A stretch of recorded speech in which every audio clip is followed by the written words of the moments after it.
So apparently we're live. We're live for the November live stream. And I'm here with Steve Talon. Steve Talon is a Canadian, and he's going to come in handy a little bit later on. How are you, Steve? I'm great. Yourself? Awesome. So last time I did this live stream last month, some people got really upset that I slurped coffee while I was online. So you got to have some coffee. Here's to those cunts. Actually, it's not coffee, it's tea. I don't drink coffee because, fair. That's what I'm like. I don't drink that stuff. I drink both, so. You drink what? You drink bundles? I drink tea and coffee. Yeah. Yeah. Actually, it's one of those things. I love the smell of coffee, but I can't stomach it. It's like too bitter. I just can't. Yeah. I've tried all kinds of coffee. You basically have to take the coffee out, and then I can have it. Yeah. So hot water. Yeah. Let's, you know what I haven't done? Because I'm such a fucking ignorant asshole. I've been running around all morning. I haven't even got the chat open. That's how much of an amateur I am. Fucking amateur hour. So in case people don't know, Steve, when is the last time we streamed? Probably a year ago, wouldn't it? Geez, yeah, it was about a year ago. It was me, you, Gary Orsom, and I believe Bering was also came over as well. That's probably more than a year ago then, isn't it? Yeah. Yeah. All right. Okay, so we got some people. There's already assholes asking about the future. Fucking told them not to do that. People like to, occasionally I do a financial markets video or something, and people like to ask me questions as if I know stuff. I don't really. I just pretend to know stuff. So they ask me. One of the things I do in these financial videos is that I ask. I don't ask. I always say, look, I don't know what the future is. I can't predict financial markets. So, take all this with a grain of salt. And usually what happens is that someone then asks, hey, what do you think's going to happen with Bitcoin? Or some other stupid fucking questions like, yeah, I don't know. Maybe it'll go up. Maybe it'll go down. So people, it's just a meme now. People say, yeah, ask him about the future. It's going to be different than the past. Yeah, exactly. Yeah. So I'm thinking of turning off the camera because I had a fucking late night, and I haven't had my beauty sleep, and then I haven't got the makeup on. So. Oh, fair. I work overnights here, so I actually just woke up like 2.5 hours ago. I was getting my winter tires on before the stream started. So it's pretty cold over there now, isn't it? I guess. Yeah, it's so where I live in Canada, I live the water to the ocean to the south of me is Arctic water, which is very cold. Ooh. But the ocean to the east of me is actually tropical water. Mm. So it actually causes some very interesting weather, and it's for as long as I remember before the climate has changed as much as it has. The weather has also always been very volatile here. So there was actually, I think one day, about 2 or 3 weeks ago, there was about a 25-degree difference in the temperature between one day and the next. Right. Yeah. So it's always very volatile here. Jesus Christ. I'm actually, so I moved back to Australia, I don't know, a bit more than 18 months ago. And the remarkable thing here is that the temperature doesn't change much, pretty much all year round. I was living in Japan for a long time, so I actually got used to seasons changing pretty quickly. Like once you came out of September, then it was October was like nice fall weather, and then November's really cold. But in Australia, it's just like where I live in Australia, you come out of August, which is not really cold. You don't really have a winter, and it's just kind of the same all the way through to now. and it just starts to get a little bit hotter now. But yeah, like what would be cold for you? Just out of curiosity. oh, like cold would be about 10 degrees Celsius overnight. That's overnight. You wouldn't get that in the daytime, though. Maybe 16 degrees in the daytime. Really? Wow. Yeah, that's what's considered cold where I live. It was 13 degrees Celsius here, or 13 degrees below zero. Beautiful. two or 3 days ago. So yeah. All right, so that's probably the most interesting part of the live stream over, where we talked about the weather.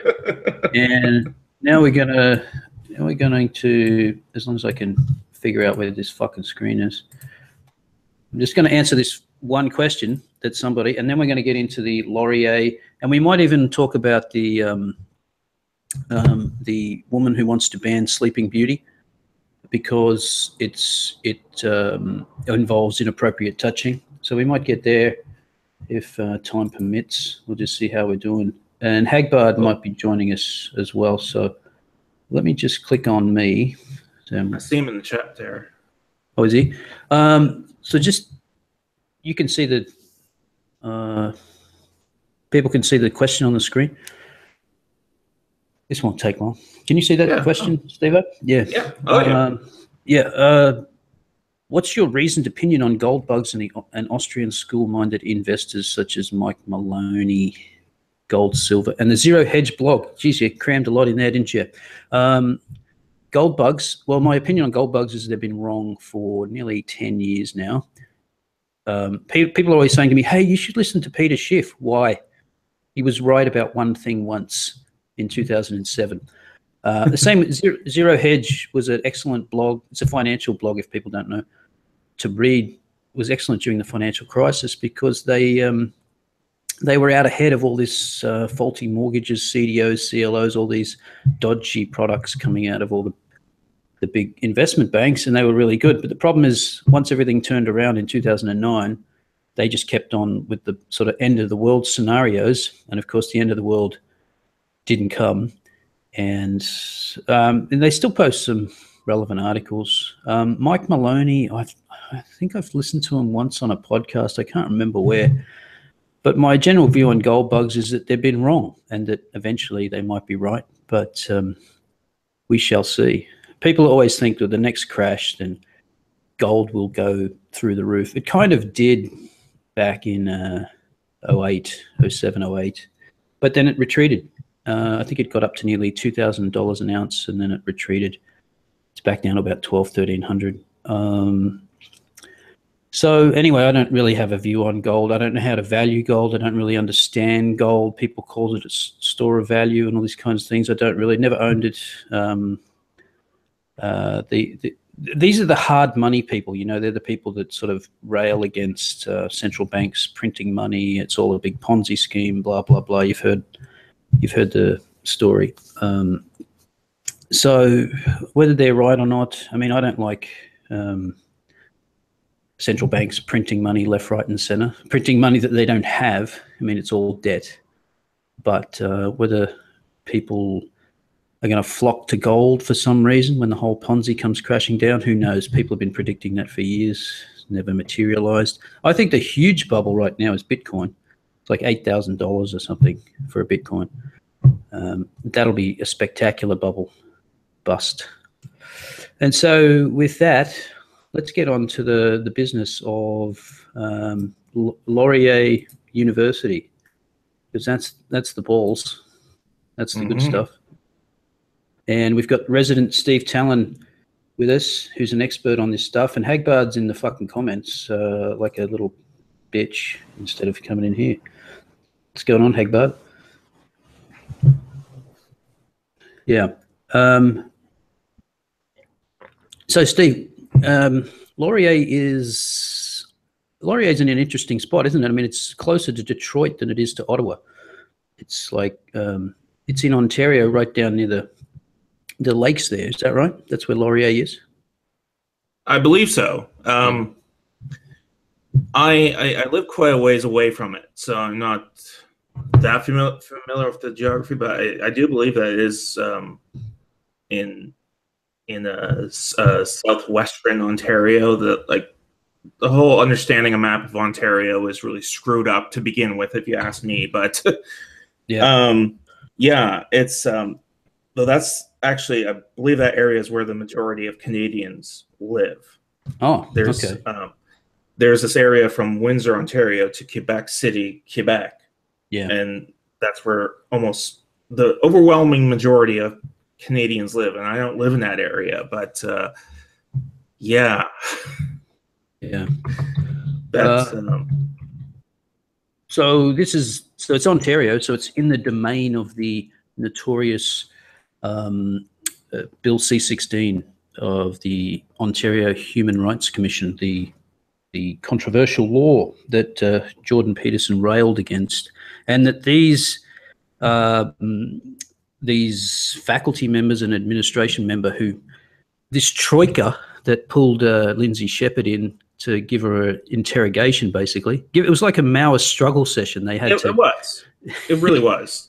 Yeah. It was like I was listening to part of it over again earlier today, and I'm thinking to myself, like, this almost seems like something out of an old World War II movie that I watched as a little kid. Mm. Like the Inquisition level of it. It's like basically the accusation was being that she isn't thinking like she should, so she needs to be corrected. Yeah, yeah. Well, I think pardon the pun, the critical word was critical. At some point he says you didn't introduce the topic critically. Now I just want to catch up because I'm really neglectful of this. Looking at the chat, just want to know that everybody's on board with what we're talking about here. We're talking about the Lindsay Shepherd Laurier University, where she taped the struggle session that she was pulled into because she played a bit of wrongthink in her, I think it was communications in context class, which is code for a bullshit subject in my language. But absolutely, yeah, communications degree here. Okay. Oh God.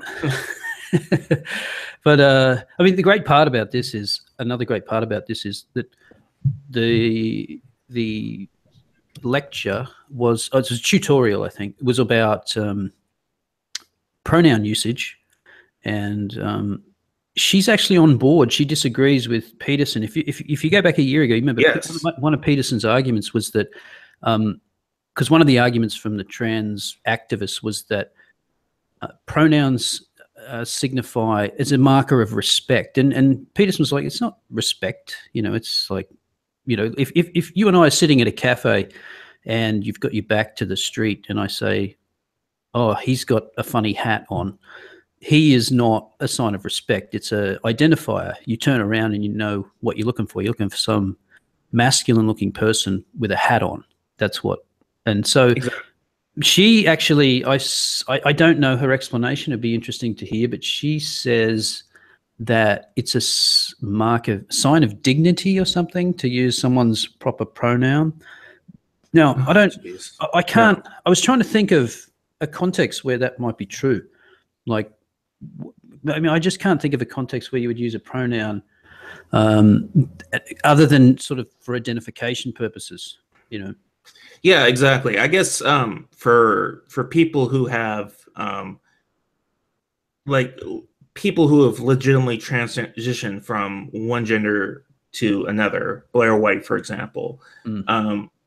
I'm not using like her specifically as an example, but for someone who has made that transition, I can kind of see. I do see where they're coming from.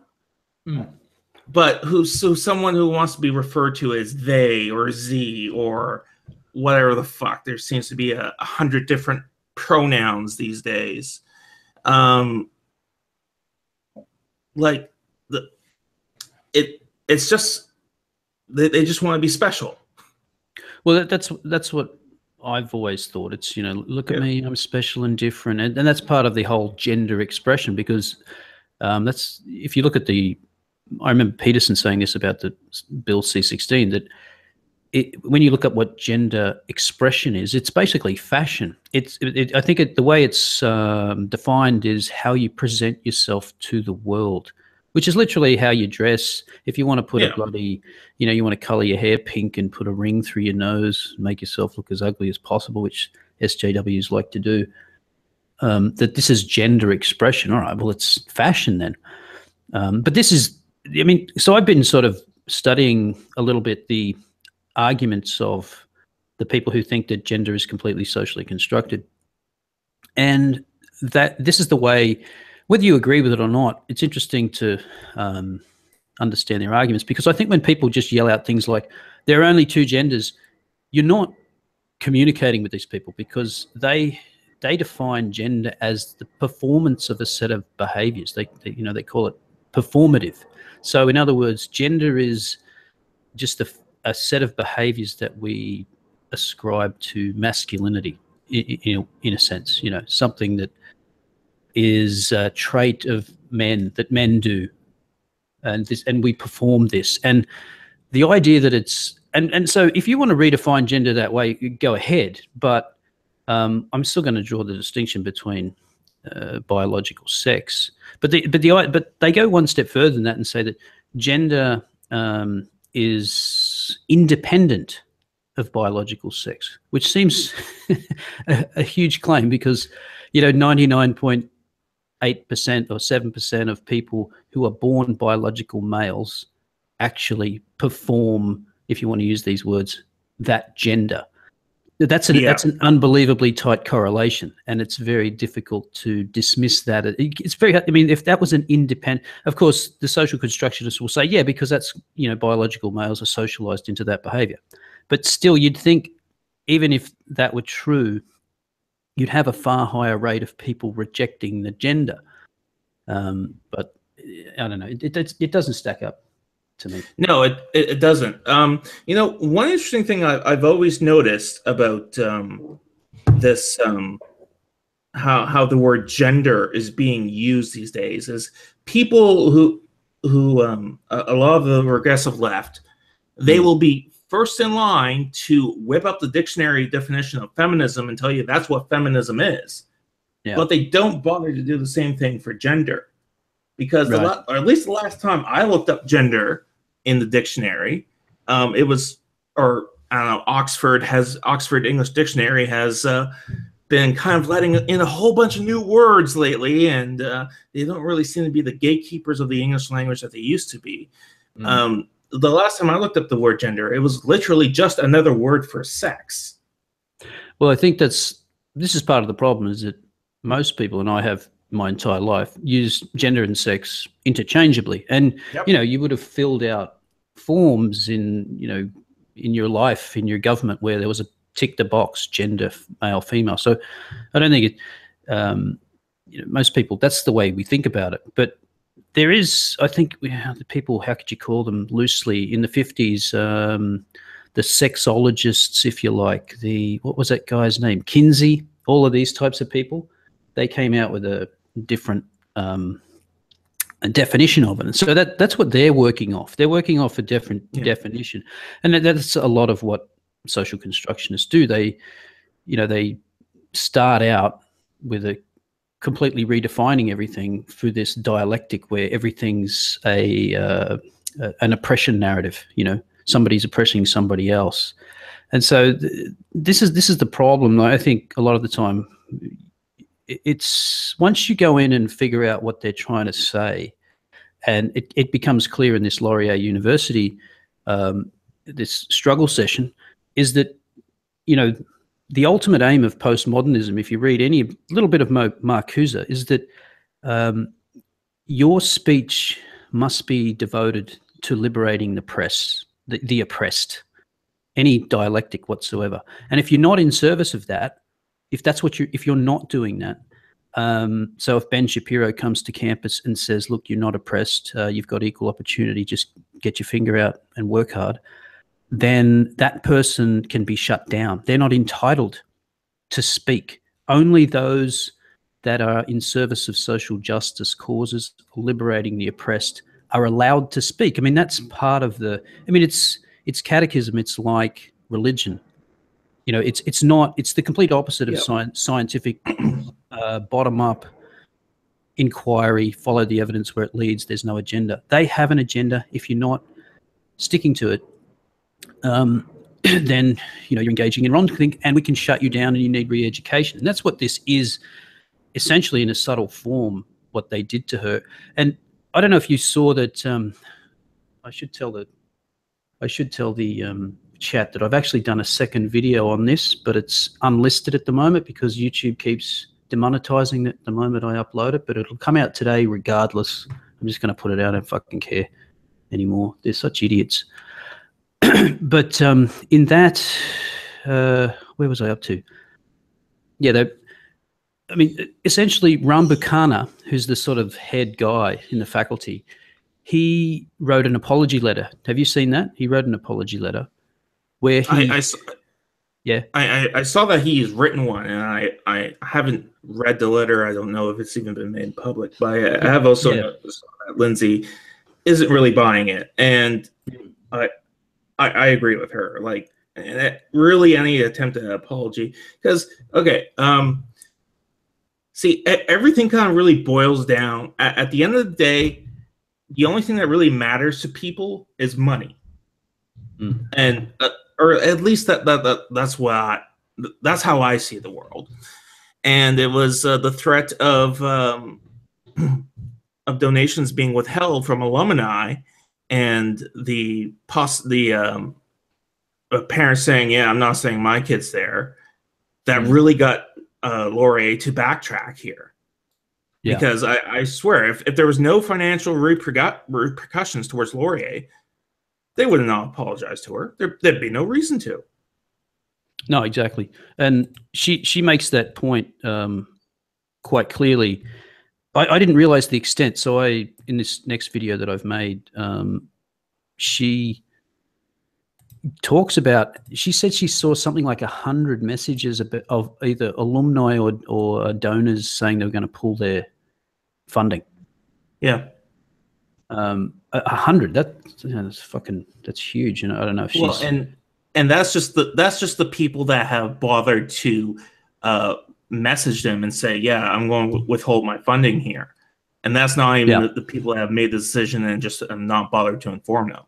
Like this has been a terrible PR disaster for them.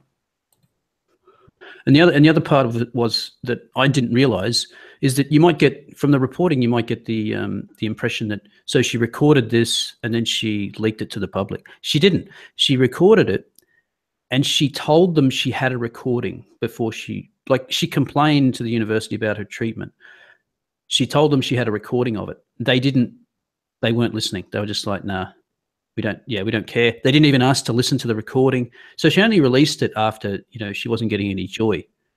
And what's interesting is that what I've got up on the screen now is Rambukkana's apology, 21st, 2017, which is the same day that the president of the university, Vice Chancellor McClatchy, she's a female, she put out also an apology letter. But I want to go down to the bottom here because this is the interesting part from Rambukkana. Finally, can everybody see that? I can. Yeah. Let me, fucking hell, just can't get the chat up. There we go. How are we doing, chat? Sorry. Yeah, okay, looks like they're asleep. Finally, there is the question of teaching from a social justice perspective, which my course does attempt to do. Oh, really? Really? That's a surprise. I write elsewhere about reaching across the aisle to former alt-right figures as possible unexpected allies in the struggle to create a better, more just society for all. But hearing all of the feedback from people and looking at the polarized response, I'm beginning to rethink so limited an approach. Now, to me, if you know anything about postmodernism and sort of the lens of social justice, of course, it's an extremely narrow and limited approach. Absolutely. I mean, it's an approach where you've decided what the outcome ought to be, and then you're working backwards. I mean, it's completely anti-scientific in that way. And that goes for feminism. I mean, anything that comes out of feminism about domestic violence, sexual harassment, the pay gap, it's all, decided in advance, and then they sort of misrepresent statistics backwards. Oh, 1 in 4 women are getting raped on campus. No, they're not. It's all the same. I mean, and the idea that a professor at a university had this coming to moment that perhaps social justice is a little bit of a limited approach. Oh, fucking really? You think? It's just amazing. It's absolutely amazing. Well, I always say, better late than never. Yeah. I don't know. Let's just get through the rest of this last paragraph here. Maybe we ought to strive to reach across all 4 multiple divisions to find points where we can discuss such. Oh, really? I mean, isn't that what Lindsay was fucking doing? She was basically saying, hey, look at this. Let's have a chat about it. And they did. And embrace the diversity of thought. And maybe I have to get out of an us versus them habit of thought to do this myself. Oh, yeah. I mean, if you've set up the world as an us versus them, it's just amazing. And it's like he's a student. It's like he's 20 years old and someone's introduced him to the idea that, yeah, you don't have all the answers, mate. It's the old John Stuart Mill. Oh. He who only knows his side of the argument doesn't know much of that. While I think that such a pedagogical approach must still work, not to marginalize some students. Now, there you go. You can't give it up. I think the issues are too complex to leave as a binary with protection of students on one side. Yeah, okay. And so the interesting thing about this is this came out on November 21st. Now, there's another. Where's the other one? Okay, there's the Vice Chancellor's. Here's hers, Deborah McClatchy. And this is in my new video, but because I haven't fucking released it, I'm just going to talk my way through it. Down here, this is the interesting part. Let me be clear by stating that Laurier is committed to the abiding principles of freedom of speech and freedom of expression. Giving life to these principles while respecting fundamentally important human rights and our institutional values of diversity and inclusion is not a simple matter. So this is what annoys me about this kind of stuff, because it's basically one of those, we believe in this, but we don't actually believe in this. Well, Hagbard's here. Hagbard is here. I believe he's having technical difficulties. He is. He has all kinds of difficulties. Technical difficulties are the least of his difficulties. Working. It is working. We can hear you. Oh, excellent. What you're hearing isn't technical difficulties. It's me banging my damn mic around. Oh, okay. Sounds like you're giving yourself electric shock therapy. Yeah. There's a lot of static coming through. Really, a lot of static. Yeah. Well, that's gone now. Yeah. Where was I? How caught up are you on this, Hagbard? You know this story, right? No, he's gone. He's gone again. All right. Anyway, let's continue on. He'll come back. Let me be clear. Yeah. Giving life to these principles while respecting fundamentally important human rights and our institutional values of diversity and inclusion. It's so vague to say that stuff. Basically, they say we are interested in freedom of speech unless it hurts somebody's feelings. That's what that read between the lines there, and the reference to human rights is, I think, a subtle way of mentioning, hey, under Bill C-16, you can't target people based on their gender or sexuality or whatever. But as it turns out, I mean, these people didn't even know what they're talking about. They didn't, the faculty and the administration. I mean, she basically violated section C-16, Bill C-16. I saw a number of articles in the National Post saying she didn't come anywhere close to doing that, and there's no way a court would convict her of doing anything like that. No, but it does tell you how eager they are to use it. I know, and that sort of, doesn't that justify, because remember, Jordan Peterson was painted as someone who was exaggerating, because I think at one point he'd said that you might end up in jail, and they explained, look, it was very funny because it was on that Steve Paikin show the original sort of airing of the thing where that dickhead gender studies guy said there's no such thing as biological sex, and Peterson said, they said, look, you won't be put in jail for this. You can't be. And they said you can be fined and you can be asked to desist in doing it. And he said, what if I don't pay the fine? And they all sort of went silent, you know. So they have to acknowledge talking about something else. Mm. Yeah, I remember that. Yeah. And now, I think I said something on Twitter about this, but I think it's interesting if you listen to the whole original recording that they refer to freshman students as being like young. These are young minds. Okay, these are very impressionable people, and we can't have them exposed to this. Yep. And these are the same people that a couple weeks ago were talking about how 18-year-olds were rushing the beaches in Normandy. I do think it's interesting that they don't seem to understand that we have this bizarre double standard at this point, and we keep pushing the age of, if you will, adulthood back further and further and further. Yeah, yeah. There is the idea that. Yeah, go ahead, Steve. There's it's funny you said that, Hagbert, because there is an old Young Turks video. I remember it was uploaded a few years ago, but the title definitely stuck out. It was something like, "You are now considered to be a child until the age of 25," or something like that. Yeah. We have done that to kids, haven't we? I mean, there's even a different mindset, I think, today, that actually staying home with your parents sort of in your mid to late 20s is actually fine. You know, it's not frowned upon. You know, I think my generation, I'm a bit older than you guys. I think I'm in my early 40s, but, you know, it was kind of like the moment you can get out of the fucking house, you get out. And by the way, your parents want you out too. It's not like they want you there. It's kind of this is you becoming an adult partially. Yeah, get out and go rent a place and see what that's like, because now you have to budget for yourself and feed yourself and do all that.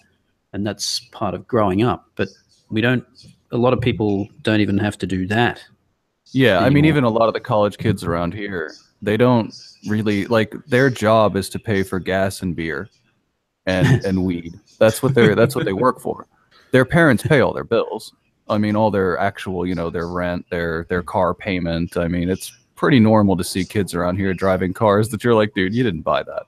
You just didn't. You work at fucking McDonald's. You didn't buy that. You work 3 shifts a week for 4 hours at McDonald's to make beer money. Be serious, dude.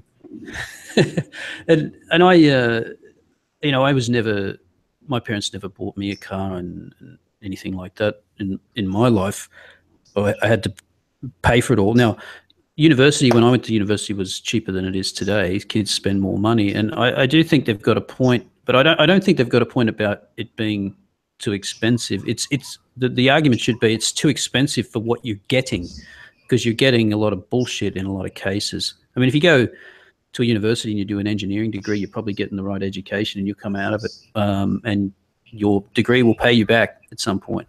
But a lot of these kids, they're paying through the nose and they're getting a shit education that's not preparing them. And I've seen, I don't know if you guys have seen this, I saw a couple of stories out of the States, even here in Australia, that employers are starting to look outside of university graduates to take people on. It was actually, there was a story on NPR here a couple days ago that was exactly that. They're like, all of a sudden, employers are like, maybe we don't need college grads. Yeah.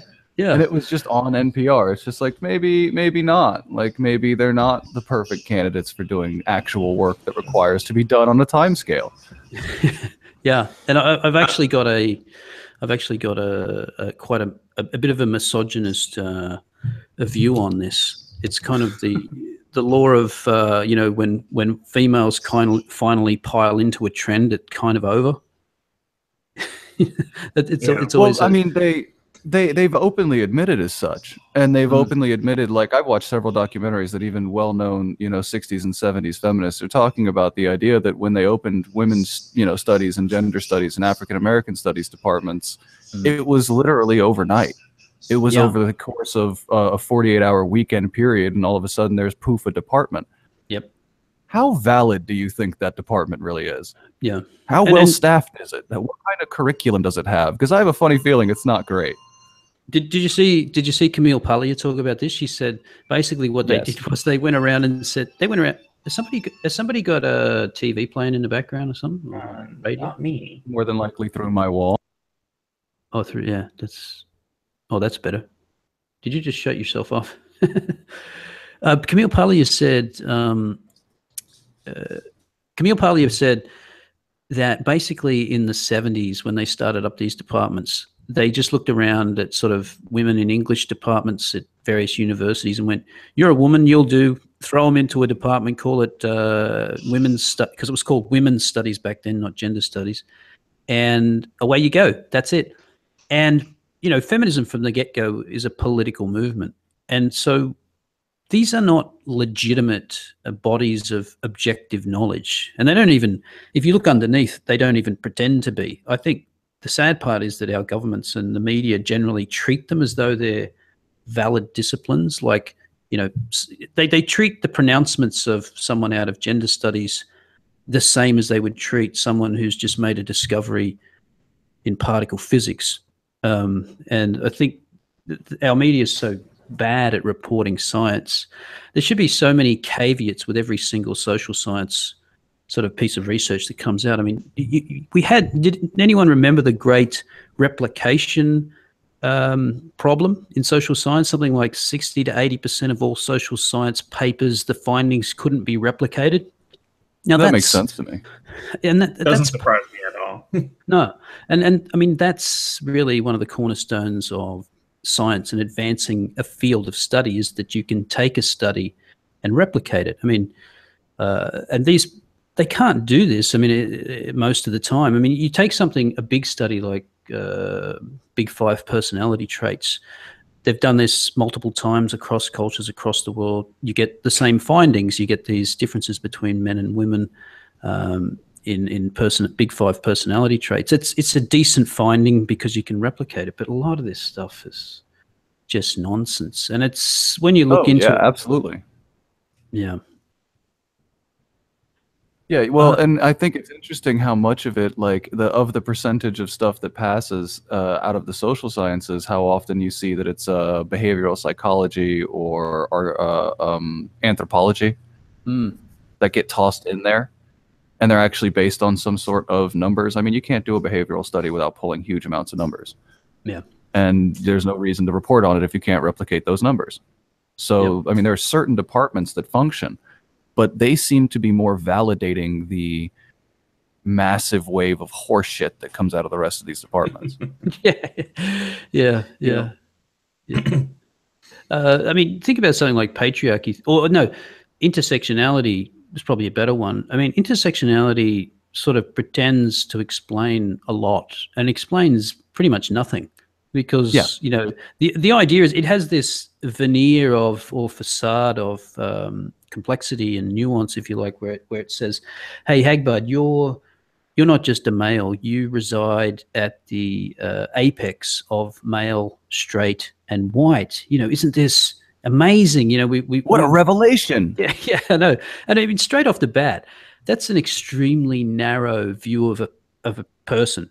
Anyway, yes. I mean, it says nothing about how you were brought up, anything about your background, anything about what you're like as a person, your contribution to society. Nothing like that is even taken into account. So it's straight off the bat, it's narrow.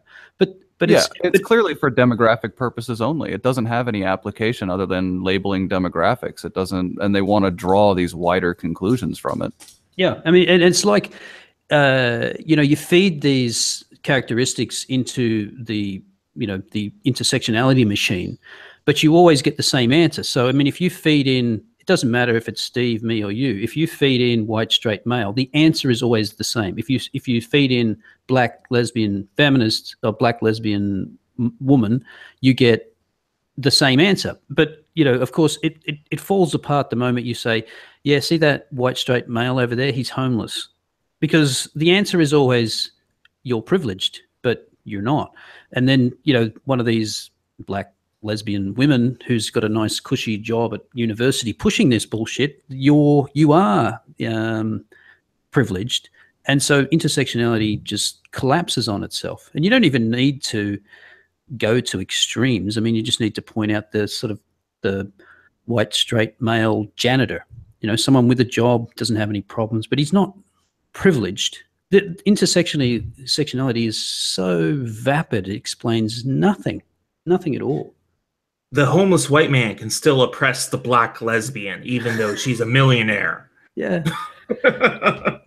It's just so ridiculous. And then when you point that out, I've seen people fall back on, but it's about my lived experience. And lived experience is just another word for anecdote. And of course, anecdotes aren't data. And the plural of anecdote is not data. And that's all it is. Because it happened to me and I feel it, it's true. It's a kind of, it's the flip side to right-wing, religiosity, extreme religiosity. It's sort of this, I feel the Lord, and I'm going to dance around, testify. It's the same shit, right? It's just coming. Well, and it's interesting. It's interesting because it seems to validate for some people being racist. Like I've had some lived experiences that weren't positive.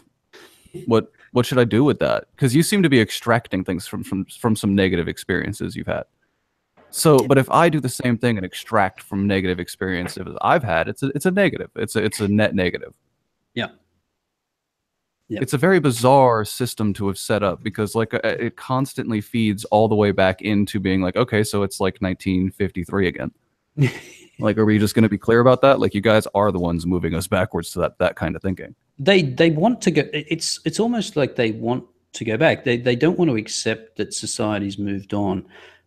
That they want to hold people who never oppressed anyone guilty of oppression, and they want to hold themselves up as oppressed when most of the time they probably haven't been oppressed. At least they haven't been oppressed in the way that their descendants were, and that's the whole point. And it seems that they're fine with just now flipping the tables and saying, we don't actually, we have this nice little liberal agreement now where we treat each other equally. No, that's not good enough. We actually want to flip the tables and we just want to start oppressing the oppressor.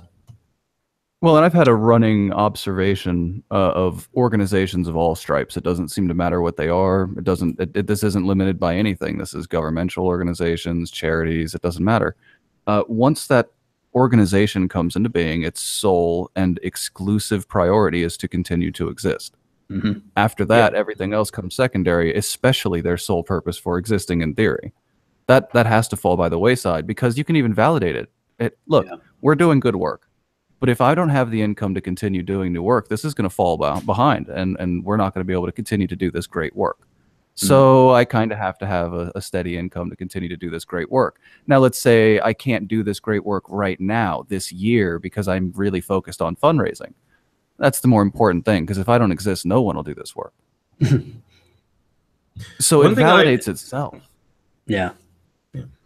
One thing I've noticed about a lot of people who subscribe to feminism and social justice and whatnot, the overwhelming majority of them appear to me to be atheists, but they still have the mentality, and perhaps Steve Shives is probably the most noble example of this. They still have a very religious mentality. Yeah.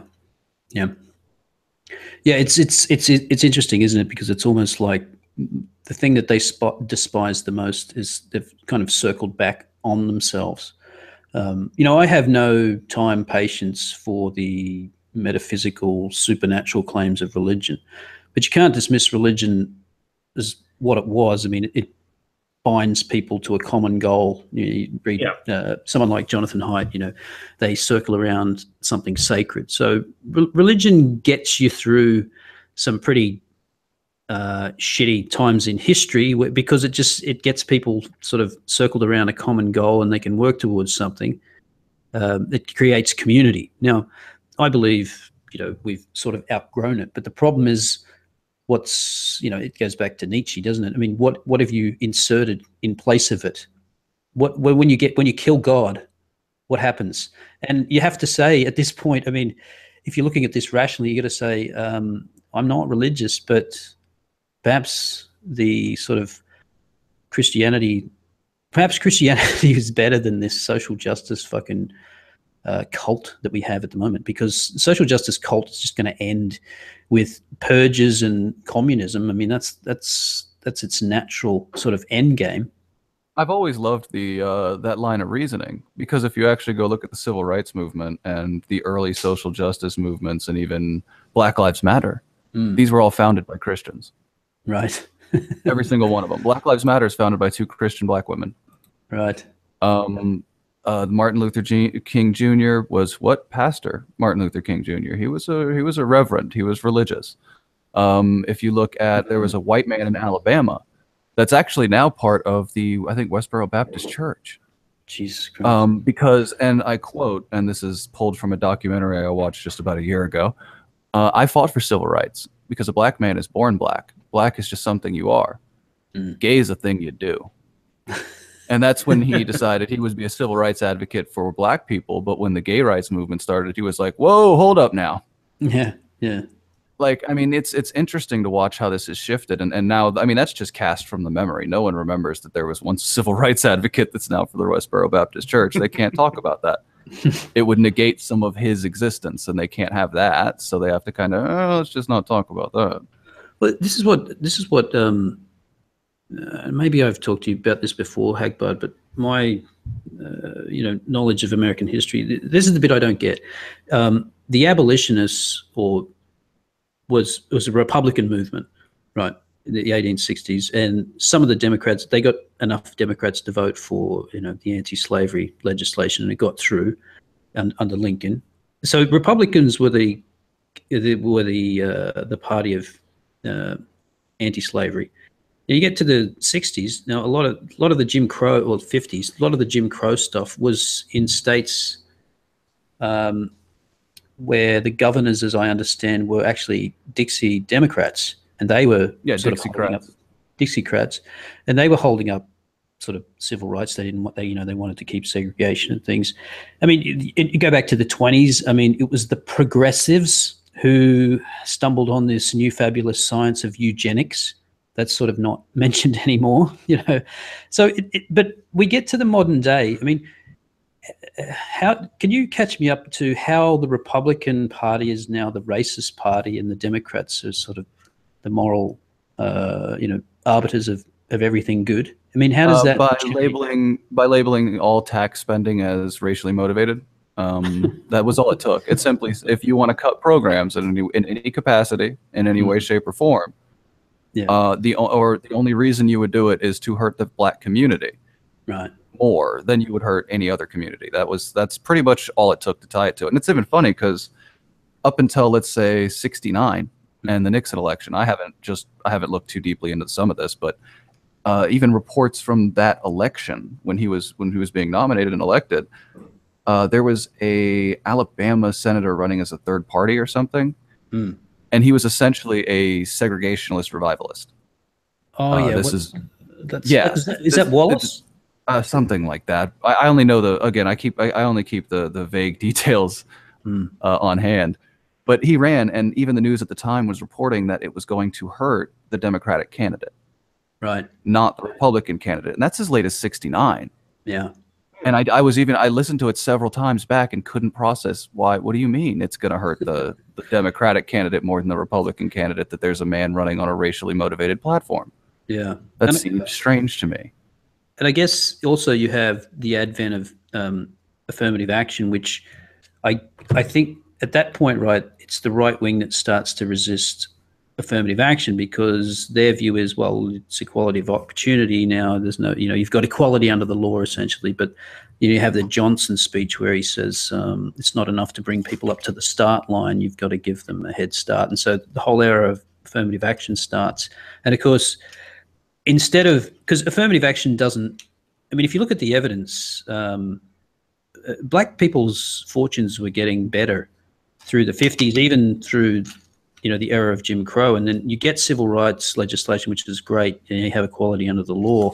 But you can't really make the case that affirmative action did anything that the current trend was already doing. for black people.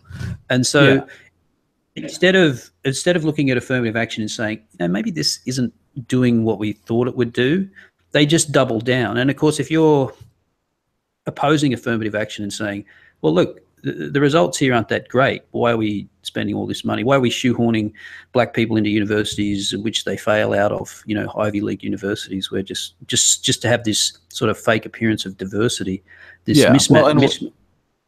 What's so fun is that it doesn't actually help the targeted communities. Yeah.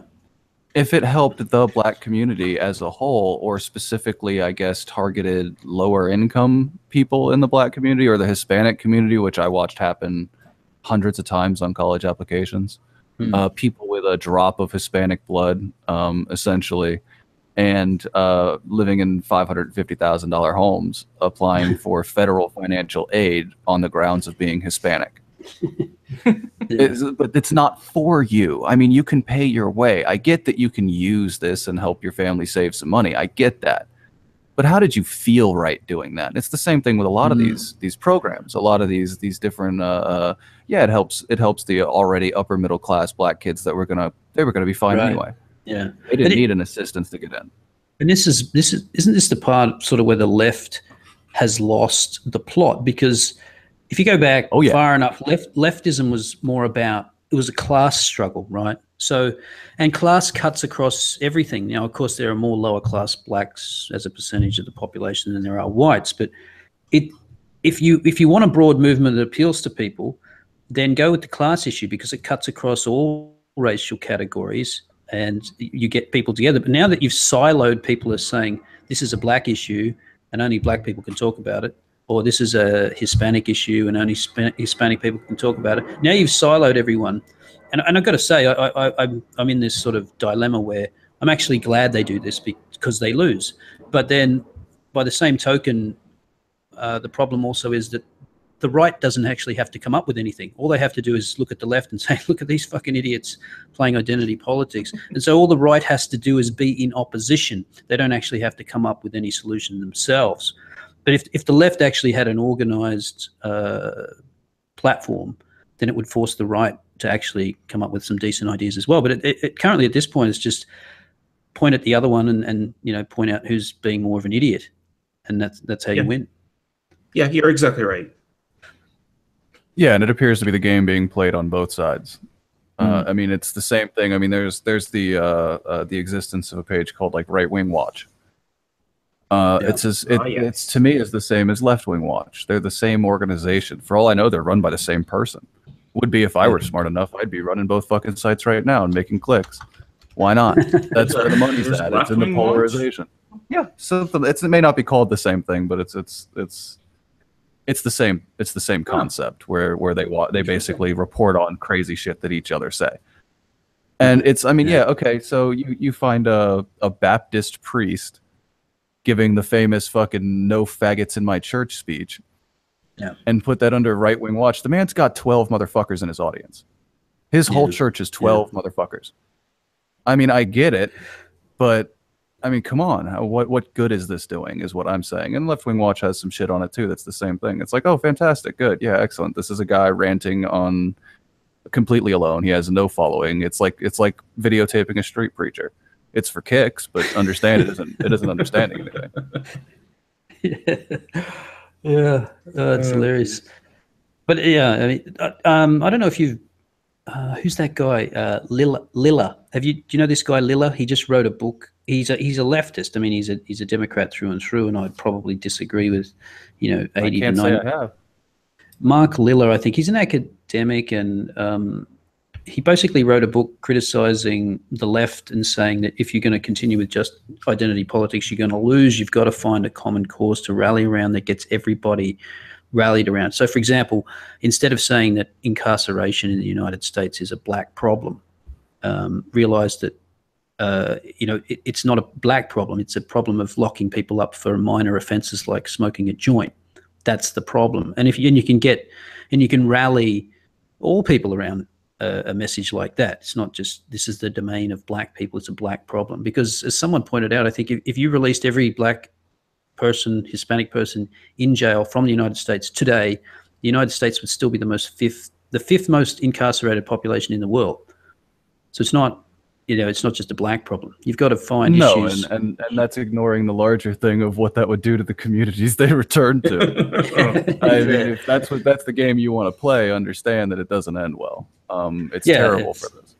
I mean, yeah. Do you think Chicago murder rate would go down if you released all these people from prison? I mean, it's insane. And I mean, I understand, because I used to be, well, I guess I still would be if I could get any traction with anyone besides on racial grounds. But I was a prison reform advocate. I watched police. I've been to prison. I know what's wrong. I do. I've seen what's wrong. Yeah. And it's not a racial line. It's the entire system's kind of fucked up.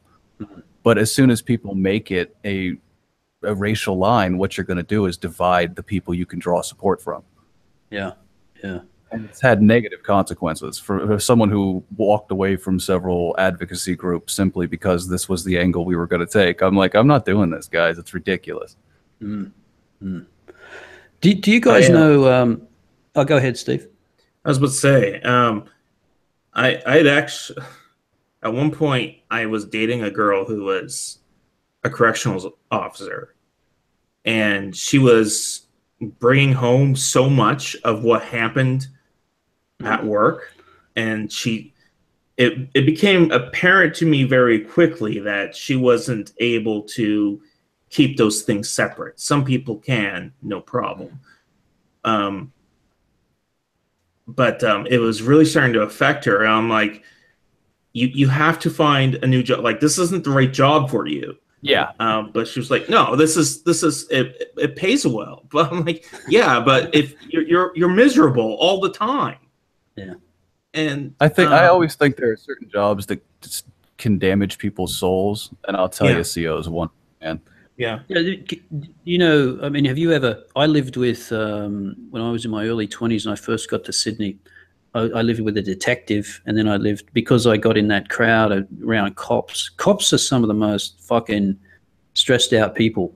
I mean, in Australia's not a gun culture, and still they see all kinds of horrific shit. I remember reading this cop magazine they put out, where they put out sort of the most horrific suicides and stuff. Like guys tying a fucking chain around their head and driving their car off and ripping their head off, and weird way. And then they would publish this shit, and they would tell you stories about showing up at crime scenes where they got to walk in and there's a dead body on the couch, some guy's blown his brains out, and you've got to sit there in a chair and wait for the detectives to get there for 20 minutes and look at this shit. It's got to affect you. Affect you. I mean, I have a neighbor who used to be a policeman, and the reason why they bought the house that they live in is because, they're empty nesters, and it has 2 bedrooms, and they have to sleep in separate beds because he still has night terrors even though he's been retired for like almost 15 years. Yeah. Yeah, it's pretty common, unfortunately. Yeah. Sorry to hijack this back onto the Laurier. No, back thing. onto the topic we were invited to discuss. No. That's totally fine. But Kirsty Duncan. So, Hagbard, do you know who she is? She's the science minister in Canada in Kukdo's ministry. I believe I saw her give some sort of little speech in Parliament in like a 58-second clip, but no, I haven't researched her beyond that. Okay, yeah. So I actually did a whole video pretty much on her, and it was called Diversity Authoritarian. So she basically came out, she was science minister, and she came out and said that she's appalled that there's only 30% of chair positions at universities are held by women, and this is appalling, and we got to do much about it. When you actually dig into the data, it turns out that women applied for these chair positions in 31% of cases, and they make up 30% of the chair positions. So they're actually being hired in direct proportion to that they're applying. So there is no discrimination here. If women apply, they're getting hired. There's absolutely no problem. But of course, this is appalling, and she threatened to cut funding to universities if they didn't raise this. So, again, she's just one of these diversity authoritarians. Now, she came out, if you watch the video that's still unlisted, that hopefully I'll post after this, she came out and basically said, this government is committed to free speech, but Yeah, that's the speech I saw. Yeah. Yeah. So it's again, it's the same thing as McClatchy's initial apology that she put out. McClatchy is the vice chancellor of the university, which is, we believe in free speech, but now I'm going to negate everything that came before the but, and say that, we don't accept hate and intolerance, and people need to feel safe in their communities. And of course, the general public hears this stuff and they go, oh yeah, people feeling safe in their communities. But what they mean, and we all know what they mean, is that people's feelings need to feel safe. It's this concept creep where we talk about violence and harm of words, and communities need to feel safe, which just means a bunch of people who have fragile emotions need to feel comfortable. And that's what she said in Parliament. And that's I say in the video, I said, there you go, Canada, that's what your government thinks. People's feelings are more important than open inquiry at universities. In the cabinet here, there's our environment minister is a woman named Catherine McKenna, right? And the rebel, and she has really blonde hair. So the rebel media has been going after her, calling her climate change Barbie. So I'm like, geez, like just ignore them. I've never really been a big fan of the rebel media. Just ignore them. But it seems to me that, or at least what I've noticed anecdotally, is that the rebel media calling her climate change Barbie is making the news more often than anything else that she has actually done. I'm like, just ignore them, Catherine. Just welcome to the political life. What is the sense of Trudeau's government? Because I must admit I don't take that much notice, but I sense that they're not actually getting much done, except doubling down on their diversity quotas and making diversity is our strength and all that kind of crap. But let's say an election was held tomorrow in Canada, would he be returned easily? Or what's... I'm just right now looking at the polling. Polls. And Right.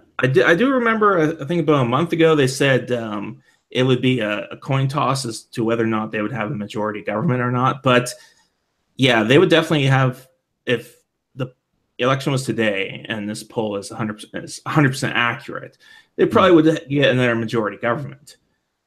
Is that because I'm trying to understand, is there any decent opposition? Is that Scheer guy actually half decent, or is he just a political opportunist, which is pretty much what he was doing the other day with the whole Laurier thing? He's just jumping on a bandwagon. But from what I see, he's really just kind of a political opportunist. I followed the Conservative Party leadership quite closely because I was very interested to see who won. And he winded up beating the guy that everyone else thought would win. Right. Not by very much, but just barely beat him, but he beat him nonetheless. And the other guy, Maxime Bernier, I think he was definitely a lot more charismatic, and he probably would have helped conservatives a lot more. But he's a social conservative, which doesn't really fly that much here in Canada. So I don't know, but see, the weird thing with Canada is we have one right-leaning party and two left-leaning parties that matter. Right. And Justin Trudeau was elected. He was first elected MP in 2006, I think. I can't quite remember. But he was an MP for a long time before he decided to run for the leader of the Liberal Party. And the reason for that is because the other left-leaning party was led by a guy named Jack Layton, who was very popular, and he actually got his party to official opposition status for the first time ever. Now, he actually died like 3 days after the election, and they got some other lunatic in there, and he wasn't able to replicate his success because he has personality of a fence post. So yeah, we are like I said, we have those three political parties that matter. But things could change. Like in Alberta, I don't know if you're familiar with its politics at all, but there was an election in there in 2015, and the NDP, which is the more left wing of the more left wing, like they're further to the left than the Liberals, they somehow wound up winning that election with a majority. Their popularity really spiked along the election, but if you look at the polls, it dropped off after and has never recovered. Right. And there's no way they're going to win the their election in 2019. But I don't know. Again, it's going to have to be something that we're just going to have to wait and see. I hope Trudeau gets booted, but I'm, at the same time, I'm going to be honest. I don't think he is. Yeah. That's Australia's. I think Australia's even worse in the sense that we have a right of centre government, but it is the head of that government is a guy that would be better off in charge of the left wing party. That's how sort of left and progressive he is. And there is and I don't know if this is the same in Canada, but there is a genuine consensus on both sides of politics in Australia. I mean, the right has really given up on things like free speech. They're all for diversity quotas in government jobs and all that kind of stuff. There's just a basic consensus. Domestic violence is something that just happens. I mean, we don't even talk about domestic violence in Australia anymore. It's just violence against women. You just cut that. It's so strange. 2 weeks ago, they came out with the newest, the best gold standard domestic violence statistics in Australia, and the only category of growth in domestic violence was male victims, and male victims now account for a third of all domestic violence victims. They count for more if you add in dating violence, so people who aren't cohabitating, and it's about 35% when you add that in. And yet we have this narrative. It's I think I'm going to do a video on this. The asymmetry of narratives around this kind of stuff. I mean, you would think that domestic violence is something that only happens to women. Men are the perpetrators. End of story. Sexual harassment, the whole Weinstein thing, same thing here. We have all these revelations. Oh, men need to respect women more. Go back that same survey that came out. It had sexual harassment. The fastest growing category of sexual harassment is women sexually harassing men, and men account for nearly 40% of all victims of sexual harassment. But then you have this asymmetry narrative where it's just women that get harassed by men.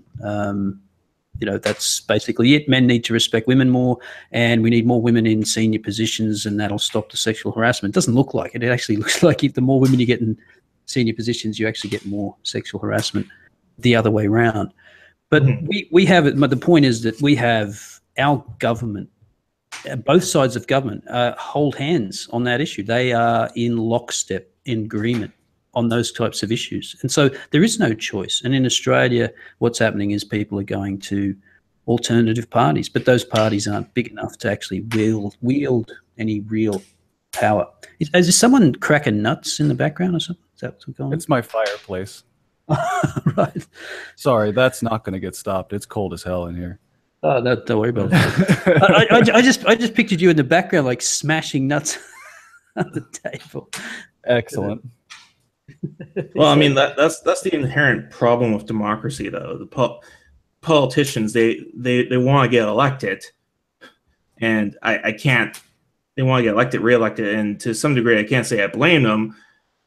But that also means that they don't really care as to what the best course of action is. They just really care about what the most popular course of action is. Yeah. Well, consensus is important. Yeah. You have to realize it's entirely consensus driven. That's a bizarre thing to come to, but when you realize a lot of it's consensus driven, you realize it's not a solid fixed morality. Yeah. Yeah. I mean, Yeah, I'm not trying to come off as a dictator or anything, but that's just how I see it. Yeah.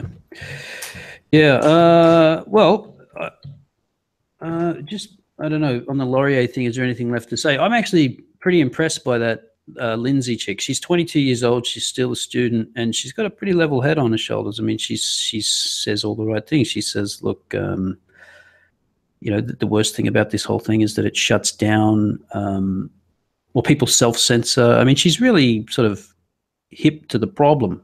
She really understands the problem. And I mean, this is always such a dead giveaway when the leftists attack her, because she came out. She's a leftist. She believes that, you know, you should probably use the pronouns of transgender people as a sign of dignity, I think her words were. She's a leftist, and she's getting tweets that calling her, you know, a white supremacist and a racist and a transphobe and all this kind of stuff. Of course she's. You know, she's part of the alt-right now. She wants to start gassing all the niggers and Jews. And yeah. Oh, Jesus Christ. Get a life, people. Frankly, these people should be braced for purges. There's a history of it, so. Yeah. That's. I don't. There's a disconnect out there. This stuff is real. Like, you don't have to believe in some kind of conspiracy theory or anything. I mean, these people, as I said, I mean, if your fundamental outlook is that unless you're liberating the oppressed, you are the enemy, and then you can be shut down by any means necessary, then where does that end? Take that to its logical conclusion. If they actually get, you know, strength in numbers, that's where it ends. You will be purged. You'll be re-educated. You'll be shipped off to the gulags. Yeah, I tend to believe that the simple purge is more likely, because gulags and re-education facilities require effort. Yeah. So. Yeah, and heaven forbid anyone like rise up and actually start doing well for themselves. Yeah, well, I mean, that's sort of one of the great lies, isn't it? A lot of the people that push this shit inside universities are these are the bourgeois. You know, they're playing a sort of a warmed over Marxism game, but these people are generally sort of contemptuous of the working class. They don't know them. You know, they don't interact with the janitors on campus. You know, these people are more likely to be the most elitist and rude people around. Probably don't even know anyone that's working class. Probably not. They'd be unlikely to associate with the landscaping crew on their campus, is all I'm saying. They didn't share a beer with the bros, is what I'm saying. Yeah, exactly. It's a sad state of affairs. I just want to mention this, and I'm guessing you wouldn't have seen this yet because it only just came out. I think it just popped up yesterday. Spiked Online. Spiked Online's a magazine out of the UK. You may have heard of Brendan O'Neill. He's probably the most prominent face of Spiked Online. They're going around the United States at the moment doing a sort of a tour of universities, dropping in, having discussions about things. And they've done a couple of these now. Brendan O'Neill showed up at one yesterday with Hagbard. Do you know Laura Kipnis? Heard of her? She was on Ruben's show maybe a month ago. Then probably. I try and at least read the names and Google the people he has on so I know what's going on.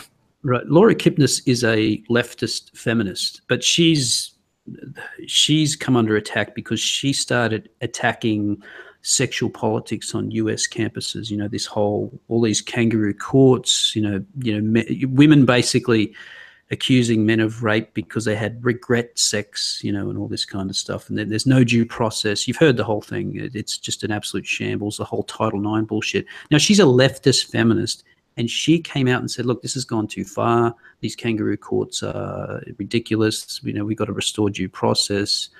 And she was attacked and investigated by a Title IX body just to basically shut her up.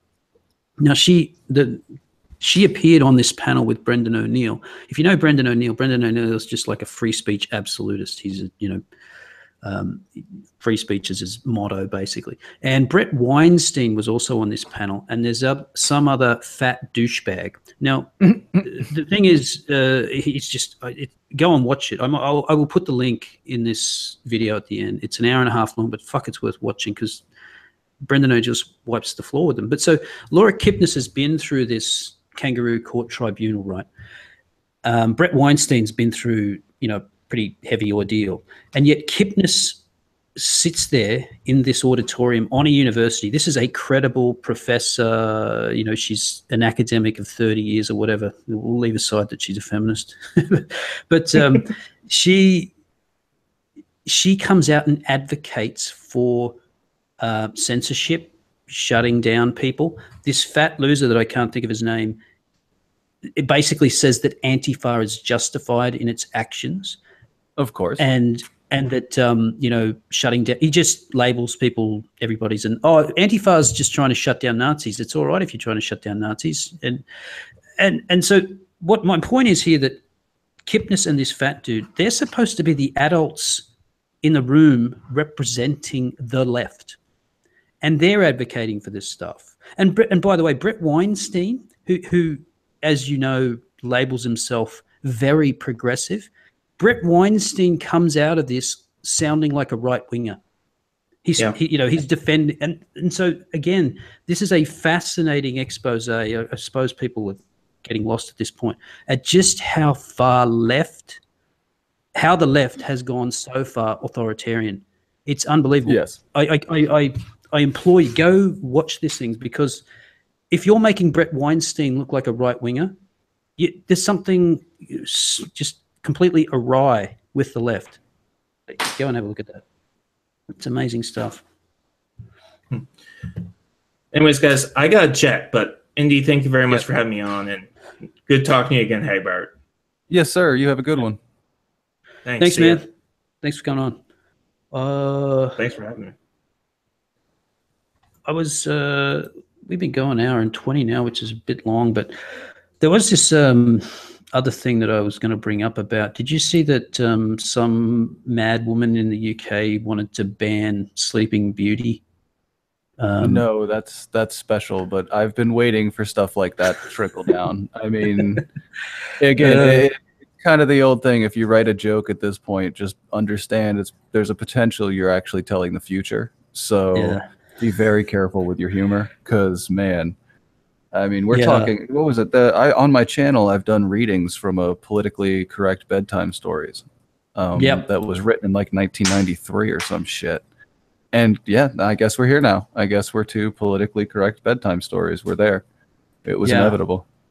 I sent you the story about, was this fucking screen share thing working?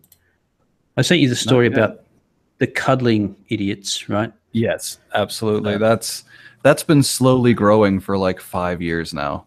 Well, see that I think they stole that from Japan, because that's been around for a while. For 11 years now.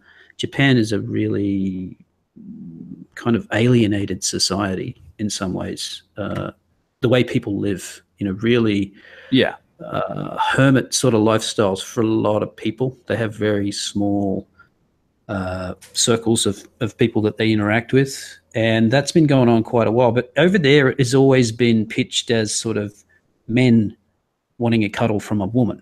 Basically, it's female affection being doled out to lonely males.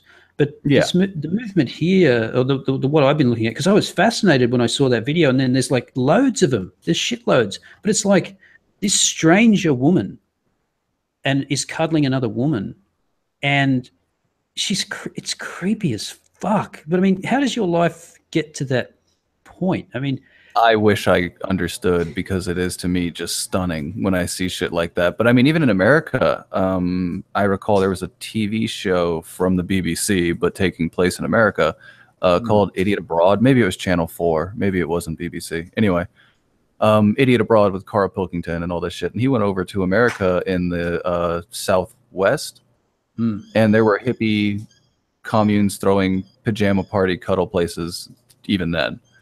And this was almost a decade ago now. Yeah. It's just been progressively growing as being culturally acceptable. Like when he went to see it, it was like, hey, check out these freaks. And now it's like, hey, so what are you doing Tuesday? You need a cuddle? Like, yeah, I guess you're tempted to make all these sort of you know, this is a young generation that lives behind screens and doesn't have interaction. They have less sex and all. I don't know. I mean, I don't know what the explanations are, but I mean, this, yeah, it's just a complete stranger. I mean, you can imagine some dudes just wanting to get their rocks off, right? Like they just want a female to touch them, or vice versa. But this idea, like, this is just some random person who's gonna give you a hug. It's fucking. Well, it's even gone on long enough that there was like a Vice or Broadly or one of those other trash rags that did a story about professional cuddlers and how difficult it is because people show up looking for fucks. Like, I'm here for sex. Yeah. Like, I'm not here for this cuddling nonsense. This is a cover, right? Right. All this is just a cover. You're here to jack my dick or something here. Exactly. You'd think it's just another rub and tug session, right? That's sort of the. What else am I paying for here, man? What else am I paying for here, man? I'm not paying. This is a cover for prostitution. It has to be. Otherwise, why would I be here?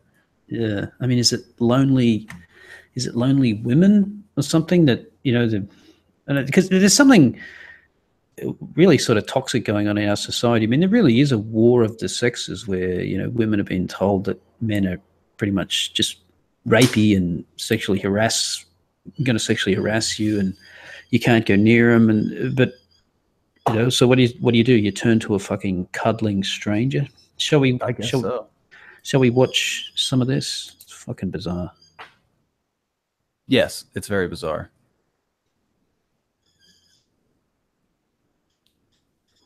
Just, I mean, it's like, just go to a massage parlor. I mean, I don't. And oh, fuck. It's a safe space. Jesus Christ. So it's just another victimhood really outlet, isn't it? I mean, why would I want this chubby broad to rub me? I don't understand. I know. And yeah, she's kind of fucking gross. Because you have to, what is, forget about the people who want the massage for a start. What are the people who are giving the cuddles out? I mean, what's missing in your fucking life? You're going around hugging strangers and probably having to fend off the occasional guy with a fucking boner. I mean, yeah. I'm saying you get poked every once in a while. It has to happen. Shit. It's not spooning. It's fucking forking. You're getting poked with a fork. It's insane. I mean, it does speak to something sincerely missing in society, I think. Well, yeah, I mean, the moment you bring up, I mean, it's like, I had a psychologist on my channel and interviewed him. He wrote a book called Fragile Nation. It's about Australia. And he talked about just that we have gone from seeing people as resilient human beings to weak, pathetic, and needing comfort all the time, you know, and beyond physical comfort, of course, it's emotional comfort. And this can't be good, because this just reinforces a sort of a sick, you're fragile and weak and you need a hug. Let's just plow ahead. Explore touch.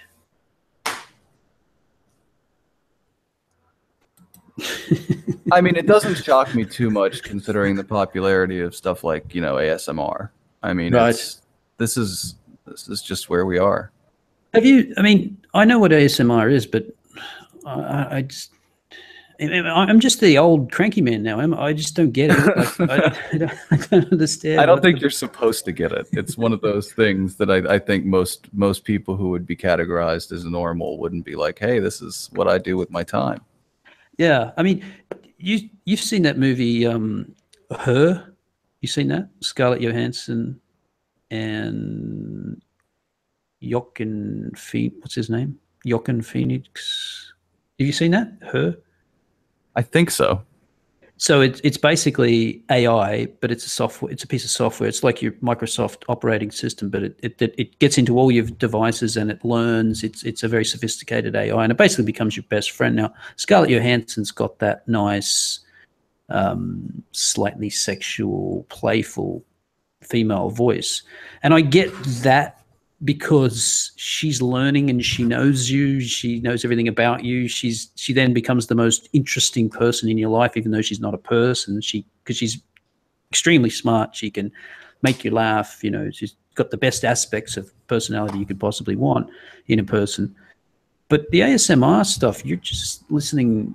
I mean, do people request things? I mean, you're just listening to someone speak shit, aren't you? I mean, Yeah, pretty much. And I think there are some that, of course, offer customized sessions for a price, I would imagine.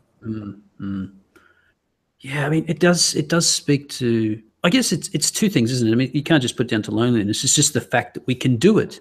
Yeah. We can record shit and send it around the fucking world, and make a dollar off it. So we do it. Yeah. Well, let's see some more of this safe spacey bullshit.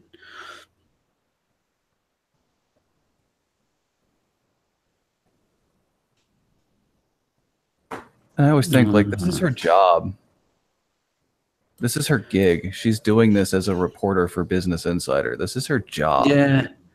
Yeah. And like, I've been through a tough time lately. What happened? Did your cat get sick? You know, look at you. You're fucking middle class Business Insider journalist. You've been out of college about what, 3 years? Look at. I mean, you know, just look. I mean, just look. Both people are getting paid in this situation. This is.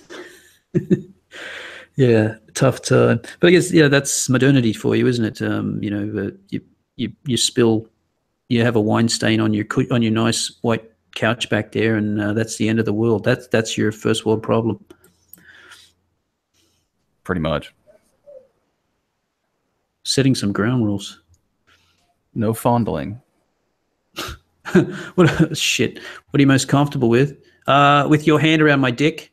Fuck, sorry about that. Listen, just don't stick a finger in it, okay? That's all I'm asking.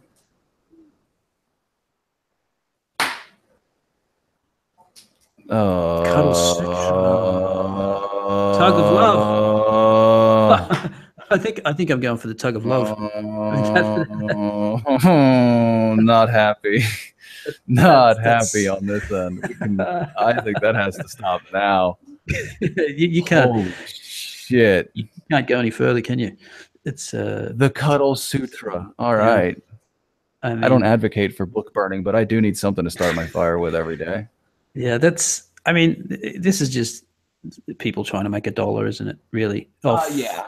Loneliness. Yeah, I'd say that's pretty clearly what this is. This is like the self-help book of cuddling, which is just disturbing. All right, so I'm going to get rid of this because I don't want you having a meltdown online.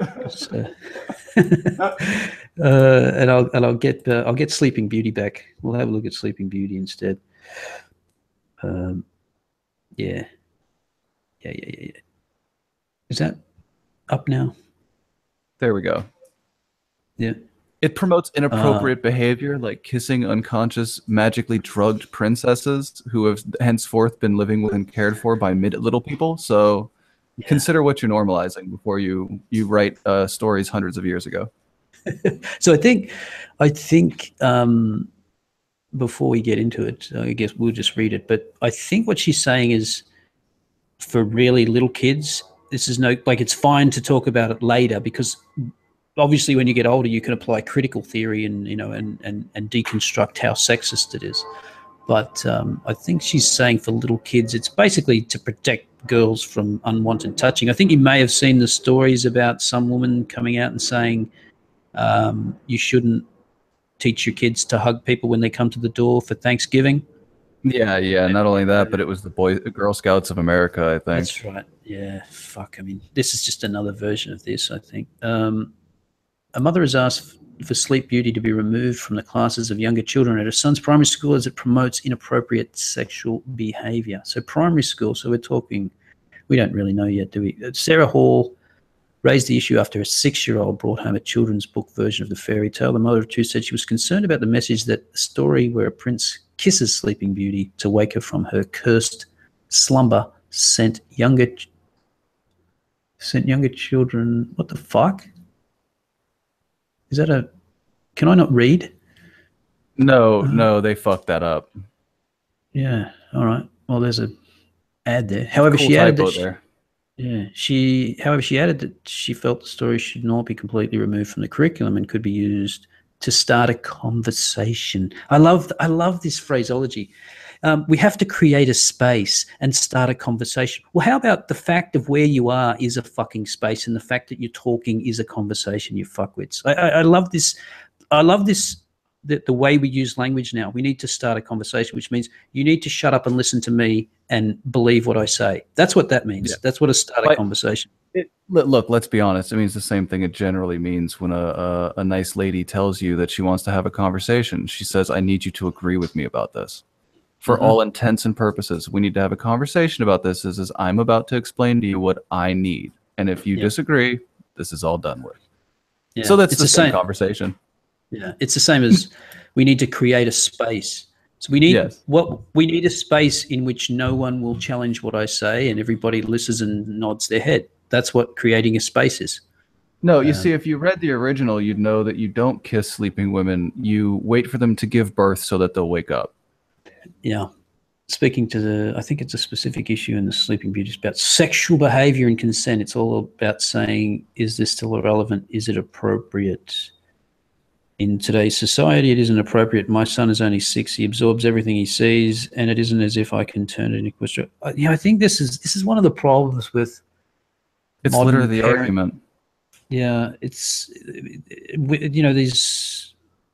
I don't know if you let women sort of take this stuff to its logical conclusion. Basically, you're going to wrap people in cotton wool and never let them outside. I mean, it's the Oedipal mother, isn't it? It's sort of the.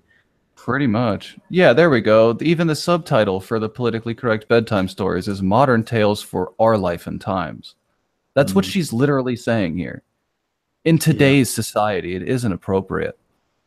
Well, I mean, it's 2016, 2017. It's 2017, okay? We have to continue to progress forward.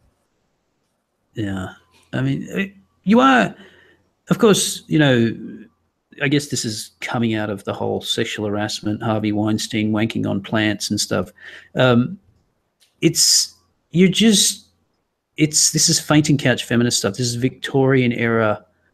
Yes, people shouldn't put their hands on you at a party and grab your ass or whatever. But this is children, for fuck's sake. And I think kids are taught when they're little kids, like, not to put your hands on other people. Right. I mean, they do. I was pretty well had that put into my head as a kid, and many different layers of don't do it. I mean, you're not supposed to hit people. You're not supposed to put your hands on anyone else. I mean, that alone should be enough. And the idea that they're 6 and they're sexual, because this is weirdly, and now this live stream is really going to get demonetized, is that this is a similar argument that pedos use, right? That they conflate children's natural sort of curiosity. When kids are really small, they just grab everything, right?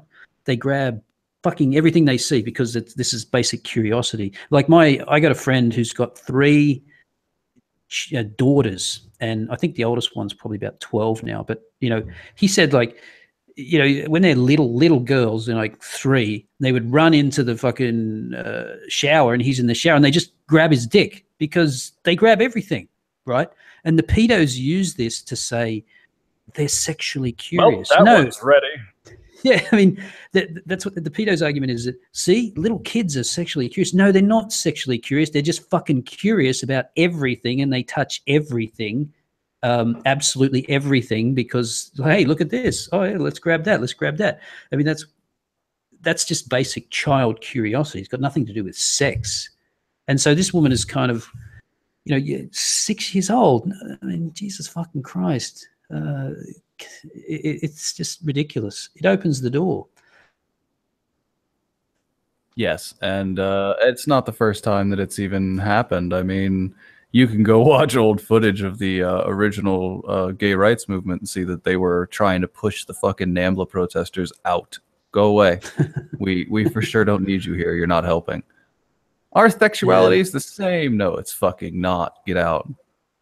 I mean, even they were resisting it at that point in, the 80s. It was like, yeah, NAMBLA leave. You cannot protest with the gay rights advocates. Thank you. Yeah, so here she is. She's, she doesn't want to take it completely out of circulation. It's basically a teaching aid to teach people about consent. I mean, Excellent. I just wonder where this all goes, because you have now in California, you have some kind of yes means yes consent law, right? Like they've basically flipped. You have to prove that you got consent, don't you? In some cases. Yeah, I If there's believe that's the writing I believe that's the law as it's written, but I'm not sure how it's going to be enforced. Yeah, I mean, it's so difficult. But I mean, all of that just comes from the fact that feminists are upset that they don't get enough rape convictions. And so in order to get more, we've got to overturn basically due process. And it doesn't matter if innocent men have to go to jail. It's fine. We just need more prosecutions, basically.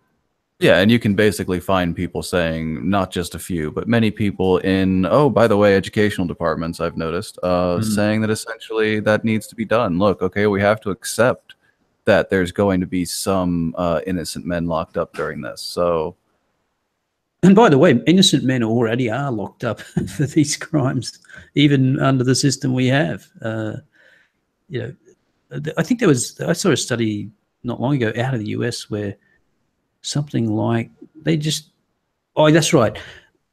When they got DNA testing, they went and tested all these guys who'd been convicted of rape, and they found 200 men who absolutely couldn't have done it because the DNA evidence cleared them.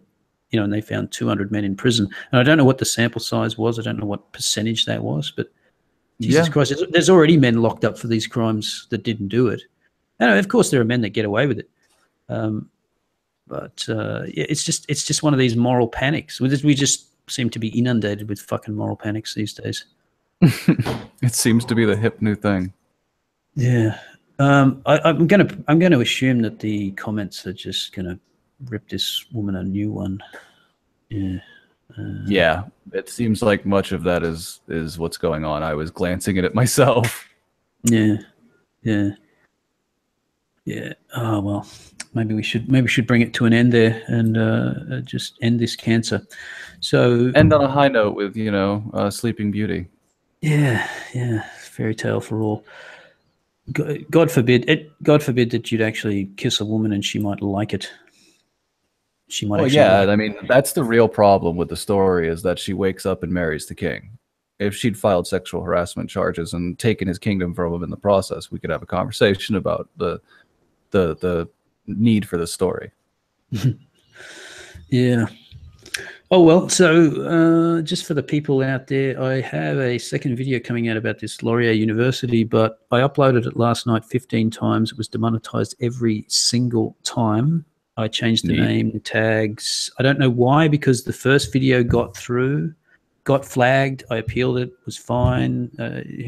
YouTube's algorithm does not work rationally. I think it doesn't work. So it'll come out today anyway, because I'll just get the shits and put it up, regardless of whether it gets reviewed. What do you got coming up, Hagbard? I watched your video the other day. It was an interesting one. What was that? The latest one you put out?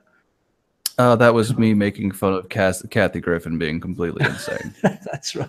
She is insane. I wouldn't look if she had just been if she had just been a bitch, or just been like, okay, I'm completely insane, I'm not going to cover that. But it was the snideness and the smugness of simply saying she wasn't willing to essentially restart her already failed career. I know. Which is what she should do. It's what any good stand-up comedian would do. It's if you were really passionate about the craft and wanted to get back on stage, you take your fucking 5 minutes free at some clubs and earn your name back. Yeah. But she doesn't want to do that. She just wants to be back, quote unquote, on top. The A-list, yeah.